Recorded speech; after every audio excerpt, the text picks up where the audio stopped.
Olá, eu sou o pastor Marcelo da Primeira Igreja Batista de Mantena e estou aqui hoje para a nossa preciosa aula da Escola Bíblica Dominical. Uma importante estratégia para a educação cristã na vida, na existência da igreja. Nós estamos nos valendo da revista Práticas Bíblicas, produzida pela Convenção Batista Mineira.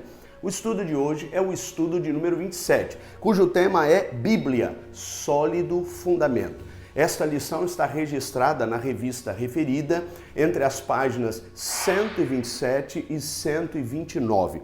Para darmos sequência ao nosso estudo, eu quero me valer da poderosa palavra do Senhor. E para tanto, quero ler o texto que está em 1 Pedro, capítulo 3. Nós vamos ler a partir do versículo 14 até o versículo de número 22. A palavra do nosso Deus nos diz assim: Mas ainda que venhais a sofrer por causa da justiça, sereis abençoados. Não temais suas ameaças, nem vos alarmeis.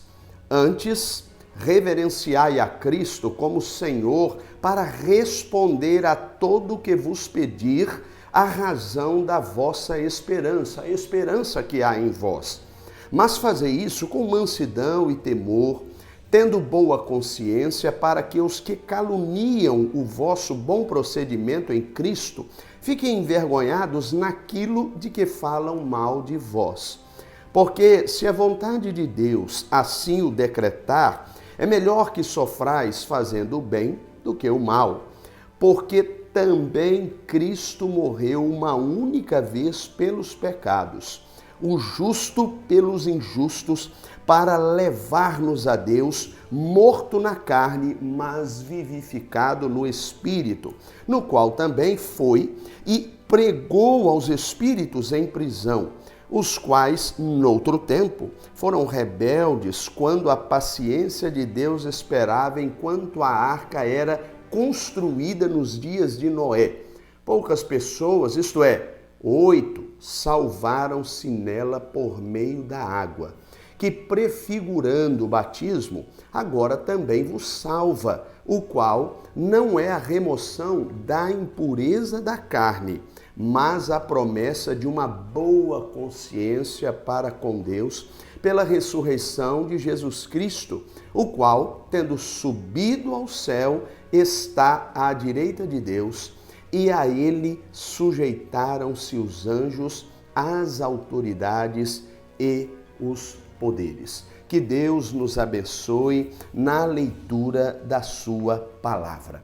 Para seguirmos em frente e entendermos por que a poderosa palavra do nosso Deus deve servir de sólido fundamento, precisamos entender o que Jesus Cristo nos ensina a este respeito. A palavra do Senhor diz no Evangelho de Mateus, mais precisamente no capítulo 5, que começa um importante sermão de Jesus Cristo, um sermão denominado Sermão da Montanha, ou, dependendo da versão bíblica que você tenha em mãos, Sermão do Monte.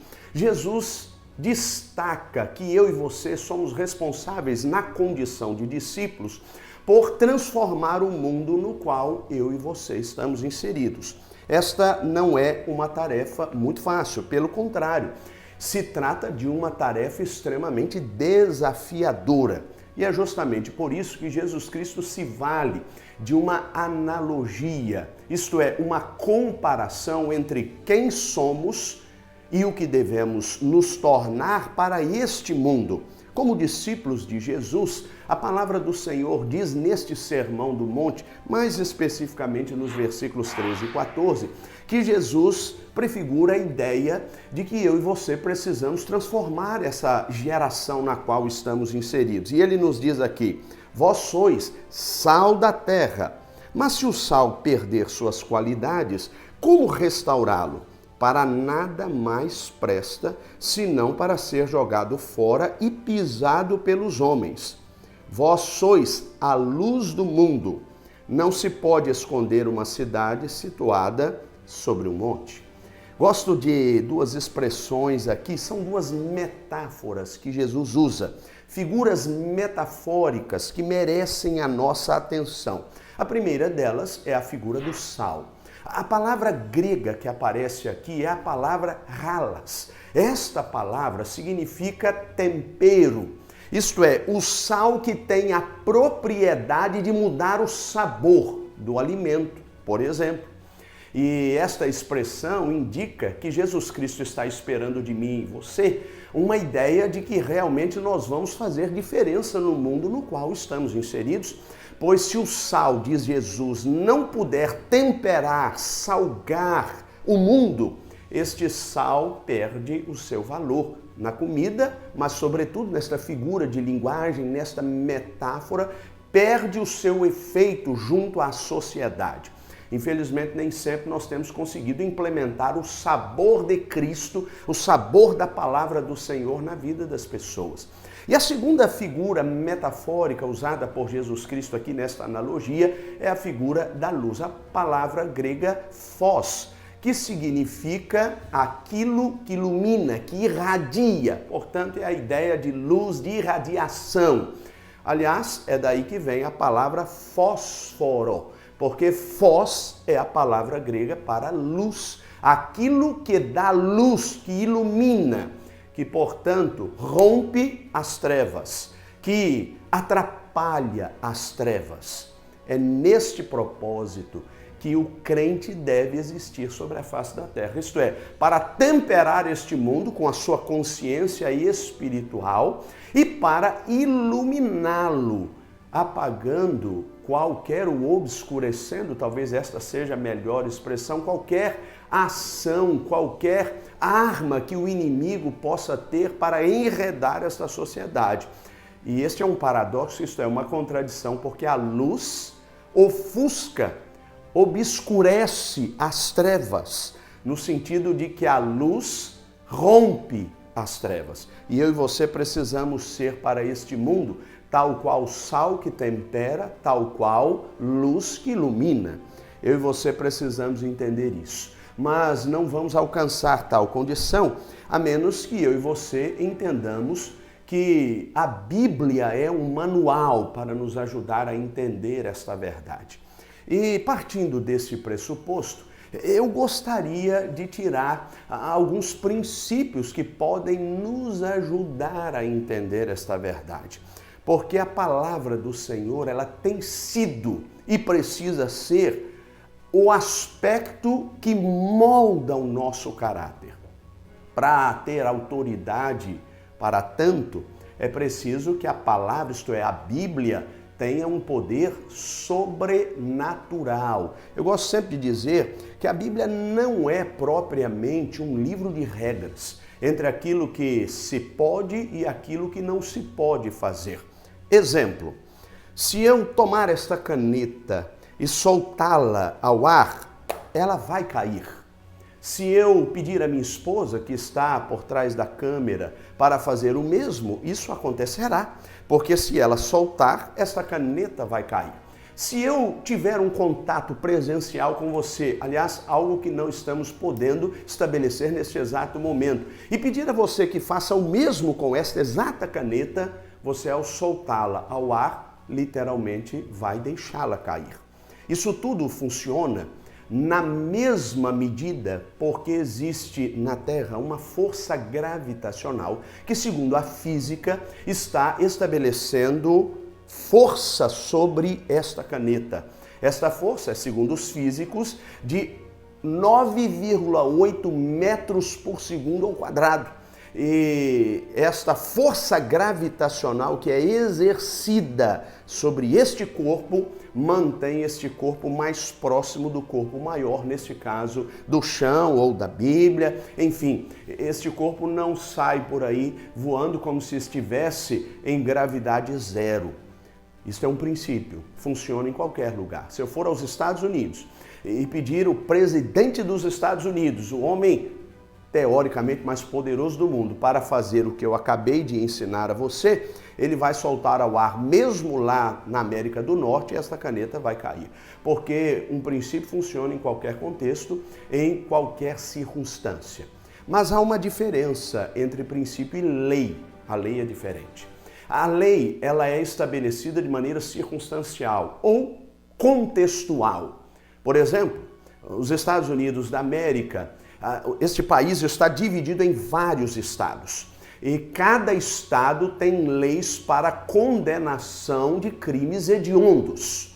Se você, por exemplo, cometer um crime hediondo num determinado estado dos Estados Unidos, você pode ser, se este estado assim o admitir, do ponto de vista legal, você pode ser condenado à morte, pena de morte. Mas se você cometer o mesmo crime num outro estado dos Estados Unidos que não admite a pena de morte, mesmo que seja o mesmo crime, você será, de certa maneira, julgado pelas leis que regem aquele estado, naquele território propriamente dito, naquele condado, naquela comarca. O que quero que você entenda é que a lei é circunstancial. Ela serve para um contexto, mas não necessariamente serve para outro contexto. Aliás, de acordo com as eras, de acordo com os tempos, a lei muda. O que não acontece com os princípios. Eles são perenes. Invariavelmente, eles se mantêm. Portanto, independentemente das circunstâncias. É assim que vejo a palavra de Deus, um livro de princípios. E por que penso assim? Porque a palavra do Senhor tem no livro que eu e você nunca podemos nos esquecer, porque ele serve de referência para o nosso estudo, de 2 Timóteo, um texto que foi escrito pelo apóstolo Paulo ao jovem pastor Timóteo. Aqui no capítulo 3, mais especificamente os versículos 16 e 17, Paulo diz qual é o verdadeiro valor das Escrituras Sagradas, isto é, da Palavra de Deus. E aqui ele diz assim: toda a Escritura é divinamente inspirada e proveitosa para ensinar, para repreender, para corrigir, para instruir em justiça, a fim de que o homem de Deus tenha capacidade e pleno preparo para realizar toda boa obra. Há aqui 3 palavras logo no início deste versículo 16. A palavra passa, que significa tudo ou todo. A palavra grega grafê, que significa escrita ou escritura. E a palavra theopneustos. Esta é a palavra conjunto, um vocábulo conjunto que traz a ideia no grego de sopro divino. Portanto, Deus inspirou esta palavra para nos abençoar e nos fazer entender que nós não podemos nos desviar dela nem para a direita e nem para a esquerda. Muito bem. É por isso que a lição de hoje nos propõe 2 tópicos que merecem a nossa atenção. Vamos, sem mais delongas, ao primeiro tópico do texto bíblico, que se encontra na página de número 127. E o título deste tópico é Como Regra de Fé e Prática. A Bíblia é sólido fundamento como regra de fé e prática. Eu e você não podemos abrir mão de entender esta verdade. Quando nós pensamos em norma, regra, nós pensamos numa palavra latina. O termo latino norma, que significa aquilo que estabelece a regra de conduta. Esta é uma expressão que, etimologicamente falando, tem um sentido ou uma origem baseada no esquadro do carpinteiro. O carpinteiro, para medir a madeira no corte certo, ele precisa de um esquadro. E a expressão em latim norma significa esquadro do carpinteiro. Essa era a ideia do ponto de vista etimológico. Então, é a régua que mede aquilo que eu e você precisamos experimentar. A norma de comportamento tem a ver com a régua, que é, na verdade, a regra, não é? Por isso esse jogo de palavras, a régua que mede, que estabelece até onde eu e você podemos ir, até onde eu e você devemos ir. Então, a palavra de Deus, ela deve nos servir como tal, isto é, como uma régua que traça o nosso caminho. Eu gosto de uma expressão que foi cunhada por Deus num momento importante da história do povo de Israel. Moisés havia morrido.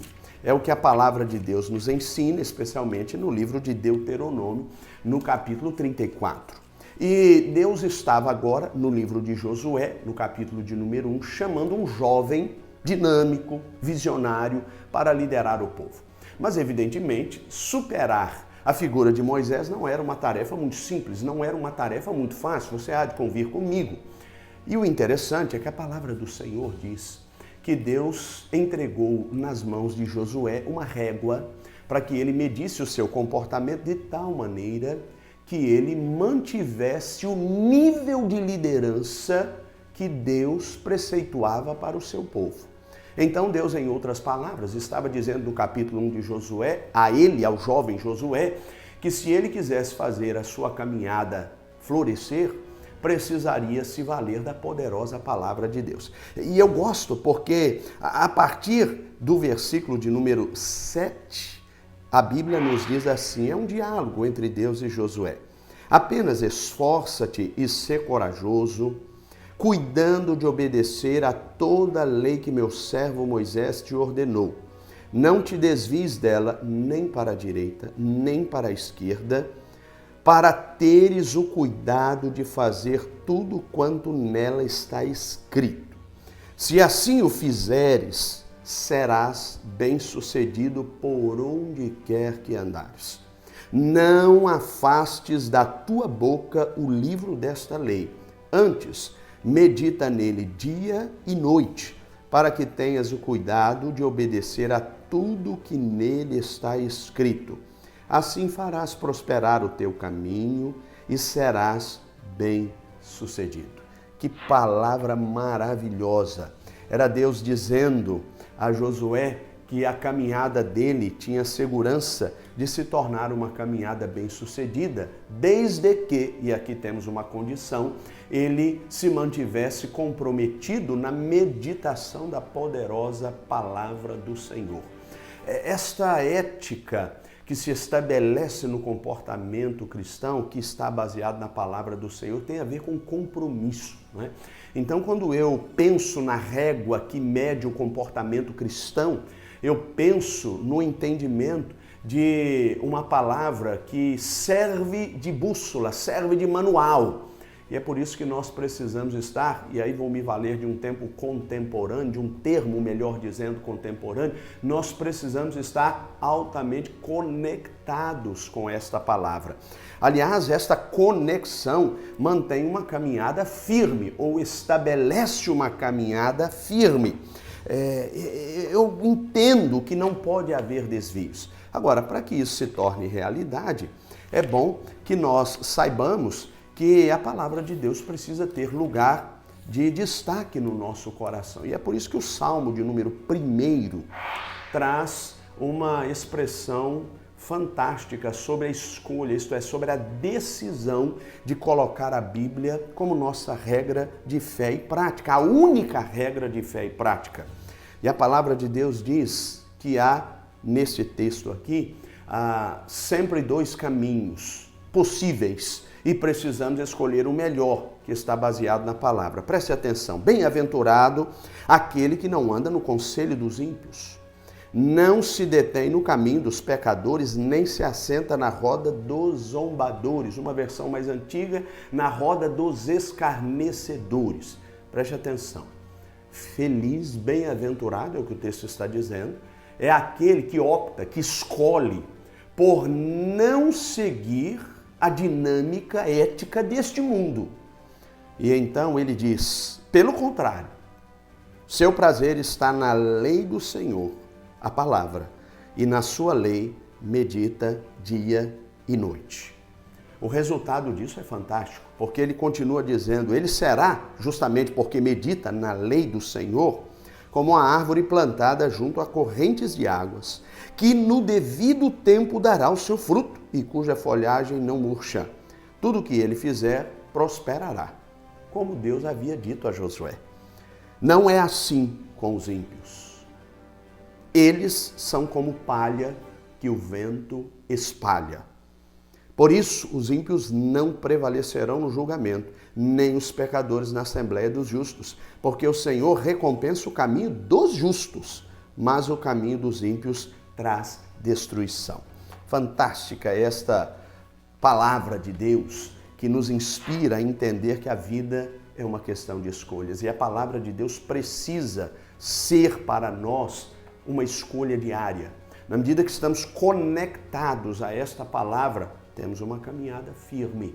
Não somos como a palha que o vento espalha, levados de um lado para o outro com muita facilidade, levados por circunstâncias e conversas que não vêm de Deus, pela voz do inferno. Eu e você temos que tomar cuidado com isso. Aliás, por isso Pedro disse, nós lemos como texto básico desta lição, que nós precisamos conhecer a razão de nossa fé e responder essa razão de nossa fé mediante aquilo que impacta o nosso coração, que define o nosso coração. Portanto, a Bíblia é nossa regra de fé e conduta, a nossa única regra de fé e conduta. Não deixe que nenhum outro documento tenha mais poder de determinar o que vai fazer a sua história, o que vai construir a sua história, do que a palavra de Deus. Porque este livro não apenas contém, mas é a própria palavra de Deus. Não se esqueça disso. O segundo tópico proposto pelo autor é como construção ética e moral. Portanto, Bíblia, sólido fundamento, como construção ética e moral. A palavra ética é uma palavra importante, especialmente porque ela tem a ver com o comportamento. Mas antes eu gostaria de trazer alguns elementos históricos para enriquecer o nosso estudo, a fim de que eu e você entendamos como construímos a nossa ética, a nossa moral. O mundo grego antigo, ele faz uma ruptura com um modelo extremamente feudal. E as pessoas saíram da zona rural e começaram a se aglomerar num espaço geográfico, num espaço físico comum. É o que ficou conhecido no mundo grego antigo como polis, que eram cidades. Cidades, palavra grega polis, que significa lugar de muitos. É o lugar que agrega muitas pessoas no mesmo espaço. Esta polis, isto é, esta cidade, este lugar de muitos, precisava se organizar.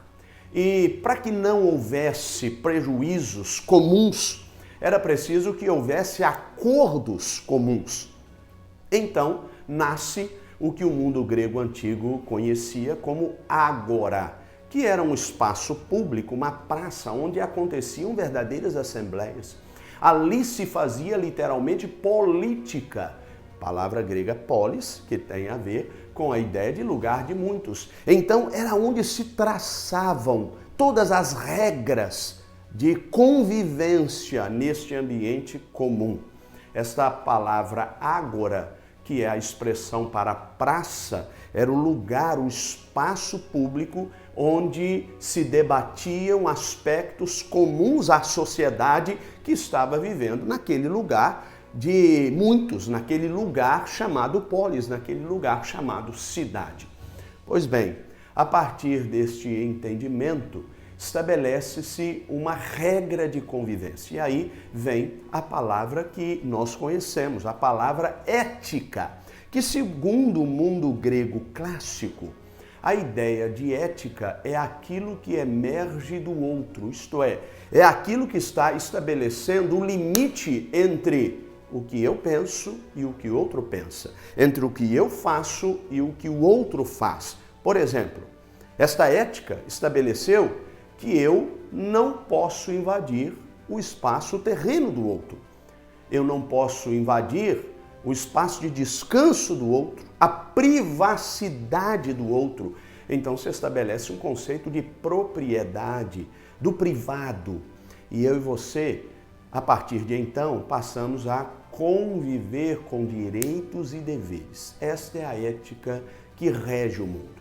Evidentemente, esta ética seria linda demais se não fosse utópica, Porque, infelizmente, nós sabemos bem disso, o inimigo de nossas almas quer sempre perverter a organização. Portanto, ele quer desorganizar, bagunçar o ser humano, seus relacionamentos interpessoais e, principalmente, o seu relacionamento intrapessoal, que é o relacionamento que se trava consigo mesmo. Então, é preciso que nós tenhamos uma regra de conduta que seja divina, inspirada por Deus, como sopro divino, para nos instruir sobre o que devemos experimentar como princípio de vida. E repito, não como lei, porque a lei, como você já viu numa conversa preliminar que tivemos na introdução, ela pode ser circunstancial, mas o princípio jamais. E é aí que entra a palavra do Senhor como elemento de construção moral, de construção da ética. A ética cristã nos faz experimentar o conceito de vida de uma maneira completamente diferente. Por exemplo, a lei diz que eu devo apedrejar quem adultera. Era assim que estava escrito no Velho Testamento. Mas a palavra do Senhor ensina que nós precisamos fazer uma leitura do texto a partir do princípio e não da regra propriamente dita. Então Jesus Cristo mostra que nós precisamos, na verdade, olhar para dentro de nós mesmos. E é interessante que no caso da mulher adúltera, Jesus faz uma pergunta que acusa cada um dos acusadores, perdoe-me pelo jogo de palavras, Jesus acusa a sua consciência, na medida que faz uma pergunta retórica. Quem não tem pecados? Quem não tem pecados pode atirar a primeira pedra. Sinta-se à vontade para fazê-lo. E a Bíblia diz que um a um, acusado pela sua própria consciência, foi deixando aquela pedra ou aquelas pedras e um a um foi saindo daquele ambiente. Então, Jesus estabelece uma regra que não está ligada a uma lei. Jesus estabelece uma regra que está ligada, uma regra de convivência que está ligada a um princípio de vida, onde o ser humano é mais importante do que a letra, porque a letra, infelizmente, pode matar. E às vezes nós queremos estabelecer uma ética que foge deste conceito da palavra do Senhor. Gosto de um outro entendimento, como por exemplo, o de que Jesus diz que se alguém bater na sua face, você deve virar a outra face. Claro que Jesus não está dizendo que devemos ser bobos, tolos, mas Jesus está dizendo que nós devemos estabelecer um nível de tolerância que esteja para além de uma regra de convivência comum da ética mundana. Porque na ética mundana não se tem tolerância, percebe? E muitas vezes queremos viver religiosamente sob a ética mundana e aí não vai funcionar. Eu e você precisamos entender que nós somos chamados por Deus para uma vida que abençoa, que melhora o nosso caráter. O que significa dizer que quem mentia não deve mentir mais. Quem roubava não deve roubar mais. Quem adulterava não deve adulterar mais. Na medida que tomamos conhecimento da vontade divina, estabelecemos um parâmetro que torna a nossa existência bem-sucedida em todos os âmbitos, em todas as dimensões, ok? Então, faça da palavra do Senhor um elemento firme, sólido, para a construção da sua vida, da sua ética. A partir de agora, viva com respeito à sua existência pela dinâmica da palavra do Senhor. E você fará diferença no lugar em que você estiver inserido. Amém? Que Deus nos abençoe. Muito obrigado pela sua atenção. Voltaremos na próxima semana, se Deus quiser, com mais uma aula expositiva da Palavra do Senhor, a Escola Bíblica Dominical. Muito obrigado pela sua atenção.